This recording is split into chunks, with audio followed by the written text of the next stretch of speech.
डाली डाली फूलों की तुझको बुलाए रे मुसाफिर मेरे उत्तराखंड में,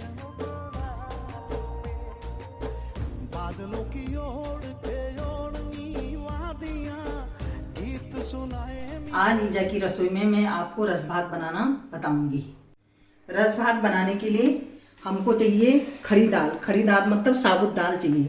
साबुत दाल में ये चना है, ये सोयाबीन है, ये साबुत उड़द की दाल है, ये लोबिया है, ये राजमा है, ये काले भट्ट है। काले भट्ट मतलब ये सोयाबीन का ही ये प्रजाति होती है, इसको काला सोयाबीन भी कहते हैं। और गौहत की दाल है। रस भात में गौहत की दाल का विशेष महत्व है क्योंकि इसी से हमारे रस में टेस्ट आता है। अब ये जो मेरी सारी ये खड़ी दाल है, इसको मैंने बिन के कल रात से ही भिगा दिया था और भिगा के मैंने ये कुकर में उबाल दिया है। मेरी ये दाल पूरी उबल गई है।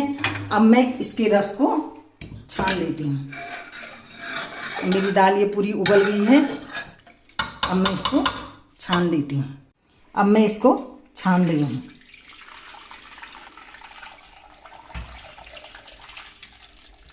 इसको आप अपने घर के सदस्यों के अनुसार ही दाल को भिगा सकते हो।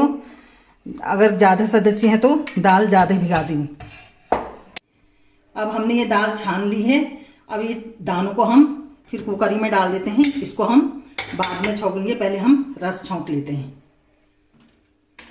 अब ये रस को छौंकने के लिए हमको 2 चम्मच तेल चाहिएगा और इसका ये अदरक और लहसुन का पेस्ट चाहिए और धनिया पाउडर चाहिए और गरम मसाला पाउडर चाहिए, नमक चाहिएगा, हल्दी चाहिएगी और मिर्च चाहिएगी और जरा सी जीरा चाहिए, जरा सी हींग और जरा सी गंधरेण है और ये प्याज चाहिएगा और ये टमाटर चाहिएगा और बाद में ऊपर से डालने के लिए हमको हरा धनिया चाहिएगा। अब मैं कढ़ाई को चूल्हे में रखती हूँ। अब हमने कढ़ाई चूल्हे में रख दी है। अब हम इसमें तेल डालेंगे। अब हम तेल गरम होने देंगे। अब हमारा तेल गरम हो गया है। अब मैं पहले इसमें जीरा डाल दूंगी, फिर जरा सी हींग डालूंगी और फिर ये गंधरेण डाल दूंगी।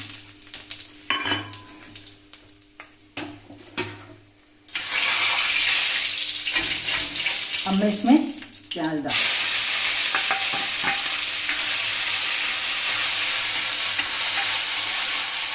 अब ये प्याज जरा भूरा भूरा हो जाए उसके बाद में इसमें टमाटर डालूंगी। अब हमारा ये प्याज हल्का सा ब्राउन हो गया है। अब मैं इसमें टमाटर डाल देती हूँ। अब जरा देर मैं टमाटर को भून लेती हूँ और ये नमक डाल देती हूँ। नमक डालने से टमाटर एकदम गल जाते हैं।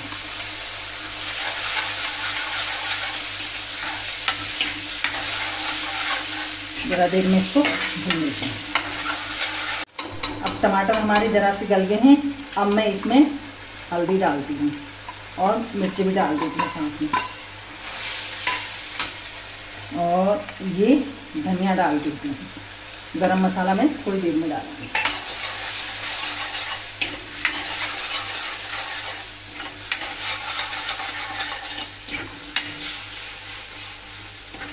अब मैं लहसुन और अदरक का पेस्ट भी इसमें डाल देती हूँ। अब ज़रा देर में इसको, जब तक लहसुन और अदरक का पेस्ट भून नहीं जाता है तब तक मैं इसको चलाते रहूँगी।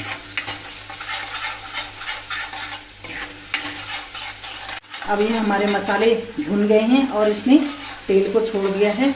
अब मैं इसमें रस को डाल देती हूँ।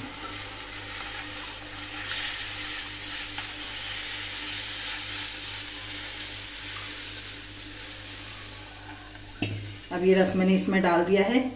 अब मैं 10 मिनट करीब इस रस को इसमें उबाल लूँगी। अब उबाल आने के बीच में मैं इसमें गरम मसाले डालती हूँ और उबाल आने तक मैं इसको छोड़ दूँगी।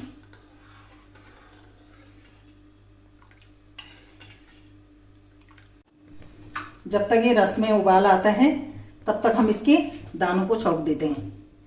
दाने छौंकने के लिए हम जरा सी इसमें तेल डालेंगे कढ़ाई में। अब हमारा ये तेल गर्म हो गया है। अब मैं इसमें ज़रा लहसुन डाल देती हूँ कटे हुए, और ये प्याज डाल देती हूँ। ज़रा सी इसको हल्का सा भून देती हूँ। इसको मैं ज़्यादा नहीं भूनूंगी क्योंकि ये हमारी सूखी दाल है, इसलिए मैं अब ये दाल इसमें मिला देती हूँ।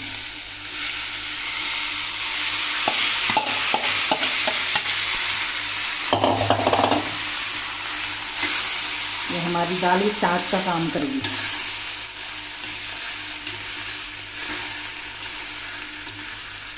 अब मैं इसमें सारे मसाले मैंने इसमें मिक्स कर दिए हैं, धनिया, हल्दी, मिर्च और ये नमक। अब मैं सब साथ ही डाल देती हूँ।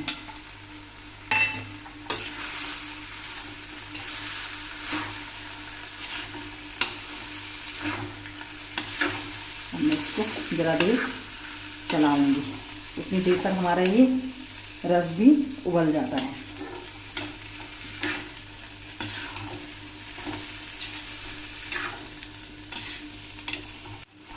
अब ये रस हमारा उबल के तैयार हो गया है। अब मैं इसमें धनिया डाल देती हूँ और इसके फ्लेम को बंद कर देती हूँ। और ये दाने हमारे अभी ज़रा भुन रहे हैं, उसके बाद मैं इसको भी बंद कर देती हूँ और इसमें धनिया डाल देती हूँ। मेरे दाने हो गए हैं। अब मैं इसको बंद कर देती हूँ और इसके ऊपर से भी मैं धनिया डाल देती हूँ। बस ये हमारा रस तैयार हो गया है, दाने भी तैयार हो गए हैं। अब मैं रस भात सर्व करती हूँ। अब हमें रस भात को सर्व कर रहे हैं। अब मैं चावल थाली में रखती हूँ।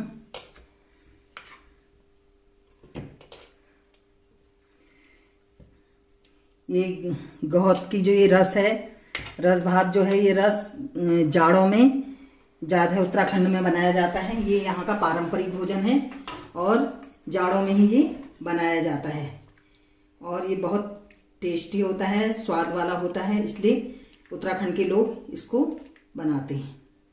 अब ये हमने चावल सर्व कर दिए हैं, रस भात सर्व कर दिया है और इसके साथ ये दाने जो मैंने छौंके हुए थे वो हैं और मैंने इसमें पुदीने की चटनी भी बनाई हुई है। अगर आपको मेरी ये रेसिपी रस भात पसंद आई तो आप मेरे चैनल को सब्सक्राइब कीजिए, लाइक कीजिए तथा इसको इधर उधर शेयर कीजिए।